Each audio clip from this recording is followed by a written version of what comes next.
Ministar spoljnih poslova Srbije Marko Đurić poručio je da je Srbija zahvalna Moskvi na podršci teritorijalnom integritetu i suverenitetu, ali da istovremeno mora da nastavi i ubrza napredak u odnosima sa evropskim zemljama.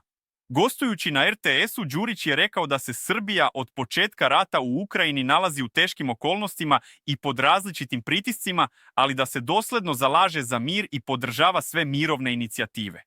On je podsjetio da je Srbija primila više od 300.000 raseljenih lica iz Rusije i Ukrajine, naglašavajući da je zemlja protiv nasilnog rešavanja konflikata. Moramo da napredujemo u odnosima sa Evropom i da se dodatno trudimo, rekao je Đurić, ističući da oko 60% izvoza Srbije ide upravo u evropske zemlje. Dodao je da reforme treba sprovoditi zbog interesa građana Srbije, a ne zato što to neko zahteva spolja. Govoreći o predstojećoj ambasadorskoj konferenciji, Đurić je naglasio da će ona biti prilika da srpske diplomate iz celog sveta razmene stavove i dobiju jasne smernice o spoljnopolitičkim prioritetima zemlje u narednom periodu.